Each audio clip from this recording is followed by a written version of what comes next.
going to have to do this in between flights, I think, right?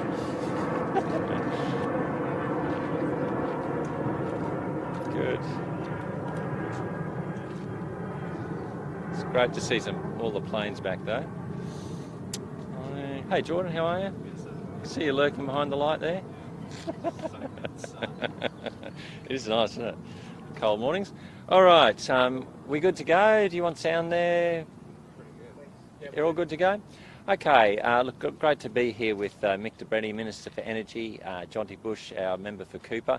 I'll just cover a few stats first. Overnight, we're now seeing 46,500 active COVID cases in Queensland, and we're up to 930 hospitalisations, although that doesn't include data from yesterday being the weekend.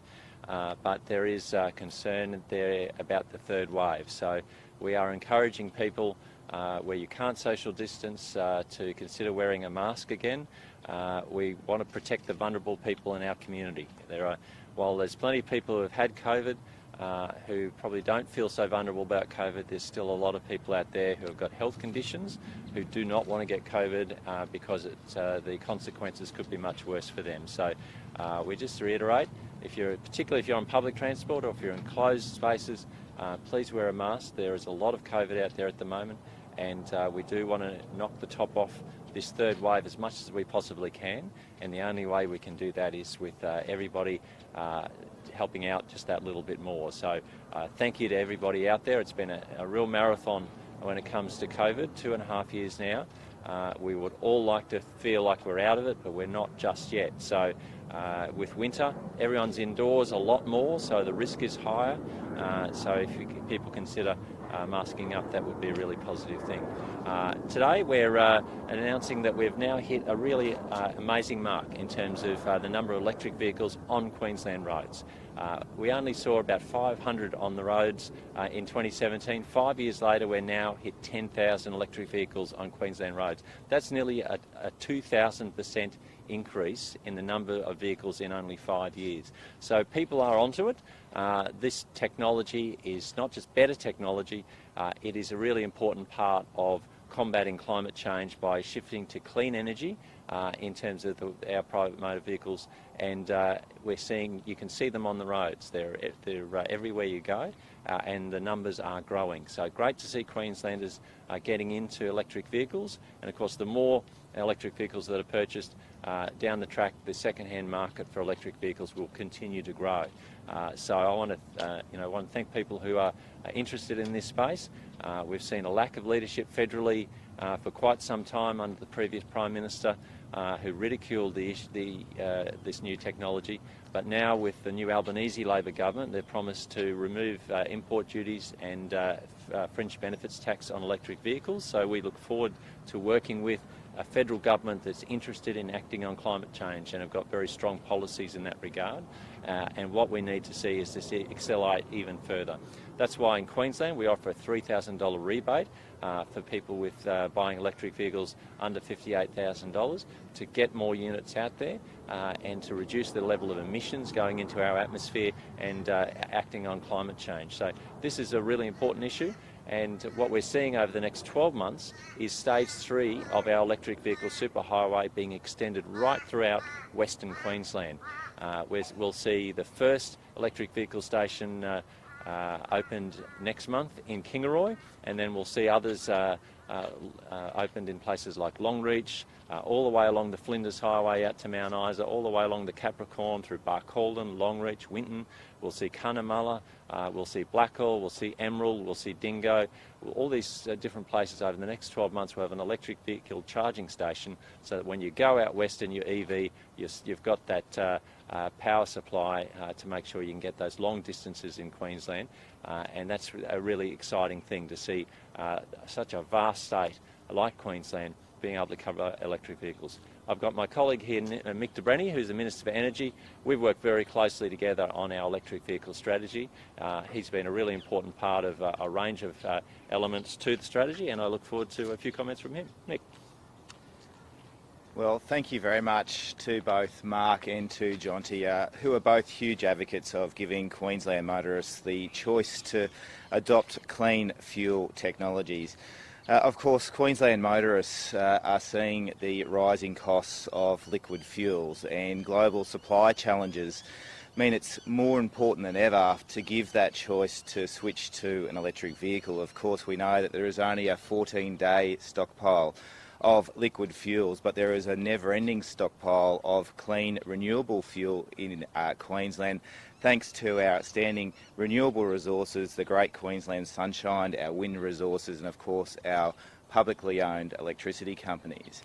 The electric vehicle strategy, Queensland was the first to deliver one of these in Australia, and it predicts that we'll get to 50% of new car sales to be electric by 2030, and we're going to support that by making sure that we have the energy system that can support the charging and getting those renewable electrons from our solar farms, from our wind farms, into motorist cars. And the good news about switching to electric is that it's around 70% cheaper per kilometre to drive an electric vehicle than it is to drive an old-fashioned petrol vehicle. And of course, we'll be supporting Queenslanders to make that switch. Our strategy outlines subsidies that Minister Bailey has outlined, and of course the Queensland Government will walk the walk as well. We'll convert our entire passenger queue fleet to electric over the next 4 years. Now that's good news for motorists as well, because that means that we'll be delivering thousands of second-hand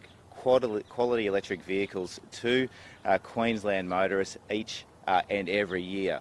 Now, we'll also be partnering with industry as well. That's incredibly important. We're seeing iconic Australian businesses like our local fuel supplier Ampol, based out at Lytton here in Brisbane, already moving to install 120 electric vehicle fast chargers over the coming years. We've got local charging infrastructure manufacturer Tritium manufacturing hundreds of EV chargers right here in Brisbane for Queensland consumers, but also exporting them right around the world. And there are jobs here for Queenslanders too. Queenslanders' publicly owned energy company Energix is already advertising for roles for connection officers to install the sort of charging infrastructure that you see here behind us, making sure that we're able to build out that network so that every motorist that chooses to get behind the wheel of an electric vehicle has the charging infrastructure where they need it. And so this is all about the Palaszczuk Labor government's support for a clean energy future. And as Minister Bailey has said, it's terrific that now we can work in cooperation with a new federal Labor Albanese government who is also supporting a cleaner energy future too. But of course this is all about choice for motorists. We won't force you into an electric vehicle at a massive cost to taxpayers as the Greens political party would. And of course we won't be like the Liberal National Party as well and pretend that subsidies to fossil fuel are the answers either. What we're going to do is support households, support businesses to make that choice, to save themselves money by building the infrastructure and providing the support necessary so that Queenslanders can save money getting to and from work, home and school. Of course, finally, the challenges in this global transformation really are Queensland's opportunity. We predict that the electricity required to fuel EVs into the future will mean tens of thousands of more megawatts of renewable energy is required. And so our 10-year energy plan, which will be released later this year, will set out how we'll deliver that renewable electricity. So when you get behind the wheel of your car, you'll be able to put clean, Queensland-made electricity to get you to where you need to go more cheaply. Jonty. Thank you, Minister. Jonty Bush, I'm the State Member for Cooper, and obviously I represent an electorate that has a very strong interest in the decarbonisation of the vehicle industry, and I'm always surprised to know that we've got 20 million vehicles registered nationally, over 5 million registered just here in Queensland. So when we can hit our goal of 50% transition of new sales, 50% by 2030 of being electric vehicles, you know, that's going to make a huge difference in our carbon emissions here in Queensland and contribute to our broader environmental goals. So, you know, it makes a lot of environmental sense, but it makes a lot of economic sense as well to transition towards an electric vehicle. I had a gentleman in my electorate stop me the other day to say he'd recently purchased an EV and it travelled from Brisbane up to Cooktown for under $1. So to be able to open up, because of our superhighways, so to open up Australia and Queensland in this way and get people out there travelling on electric vehicles is fantastic. I'd really love to thank both ministers for the work that they've done in this space. It's really exciting to be leading the way here in Queensland, and to thank those people who have been the early adopters and have taken up EVs at such a rapid rate. And I'm pleased to say I've now put my name down for an EV also, looking very forward to joining the crew and getting out there and finding out what all the what the rave is about. So thank you very much for having me. Thanks, John. Just, any questions? Minister, I guess just on the superhighway, Queensland's a massive state, interstate tourists, what's the feedback from them when they do come here and they have that option available? Oh, look, more and more people now have got electric vehicles, and the expectation is that they want the infrastructure to be able to charge them up when they're on those longer distance journeys. We know most people, of course, charge electric vehicles from home for, you know, daily kind of normal usages. It's for those longer journeys that the charging infrastructure is really critical. And having 24 new electric vehicle chargers right across Western Queensland over the next 12 months is a revolution in terms of how people can move about this state. Yeah. The Premier was saying that masks should be reintroduced in the school environment. Is that something that the state government's going to mandate eventually in schools, or is that just still an encouragement? Yeah, look, it's very much an encouragement. What we're seeing, of course, is there's a lot of COVID out there, and we're trying to reduce the level of transmission that's going on, and school is one environment where there's a lot of people together in the one space. So there's not the advice to mandate it at this point. It is encouragement, and I just say I certainly support those calls, is that with this third wave, we're trying to reduce the level of people who are affected, and anything that helps, social distancing, hand hygiene, masks, they've worked before, they'll keep working. We just need to protect as many vulnerable people as we can, as we see the hospitalisation rate hit 930 at the moment. It feels a bit 2020 again. Do you think there's a level of complacency out there? They've done it before, they don't really want to do it again?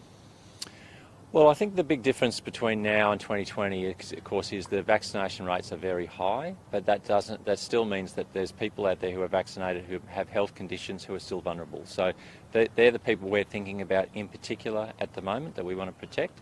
But yeah, look, it's been a marathon. A lot of people are, very fatigued by COVID and want it to be over. I want it to be over. We all want it to be over, but we're not just out of it just yet. So, we've got that little bit to go. And while we've got a situation where people are indoors a lot more with winter, we know worldwide that means the risk is much higher. And that's why we've got a third wave, I think. And we're just asking people for the next month or so, if they can mask up a bit more, it'll reduce the risk of transmission in our community. Any data on just how many rats are being given out to schools by the state government? Oh, look, I don't have that data handy, unfortunately, but I think there'd be a substantial number. As the cases rise, is there a concern over teacher shortages though? Look, I'm not aware of there being an issue there, but I'm not the Education Minister. But I do know, of course, that workplaces in all domains have been under pressure for the last 6 months because of COVID. When people get COVID, they have to take a week or two off work as they recover. I know every industry's been affected by COVID in the workforce, so I'd be very surprised if there wasn't some impact on teachers as well. The opposition leader this morning's been tweeting about abortions. Do the Health Minister and the Premier have questions to answer on what he's talking about this morning? Oh, look, David Christofouli, Doomsday David, that's all he ever has to say. He's Mr. Negativity. He refused to apologise when he was exposed as lying about the laptop for 5 months. I watched his press conference yesterday, and there were 3 different lies in his press conference. He refused to apologise for lying when he was caught cold by the independent CCC investigation. He suggested the RTI process was not independent when it clearly is. It is by law,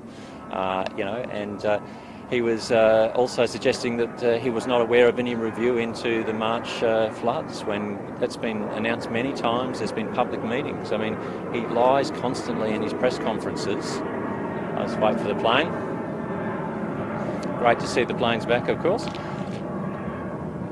Look, he lies in press conferences regularly, and he's not to be trusted.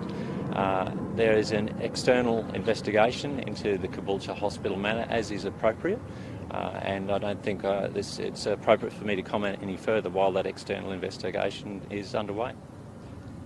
How far off the peak of this third wave are? Look, What does the modelling show?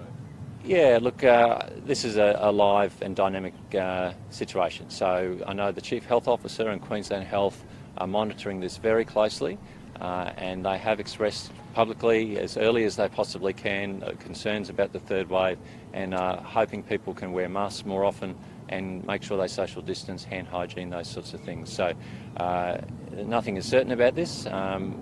Whatever modelling that's happened in the past is never exactly the way the modelling would suggest. So we know that there's a third wave there. We know that the numbers are increasing. We want to see those numbers plateau and drop off, and the way we can do that is all working together as a community, just as we have done in the last 2.5 years. As one of the most successful jurisdictions in the world at combating COVID, our community has been magnificent across Queensland. We're just asking Queenslanders to put that little bit more effort in terms of masks. We're all over it, but think about other people, particularly people with health conditions. All good? All right, lovely. Thanks, everybody. Free rides for electric vehicles now. Yeah, that's great.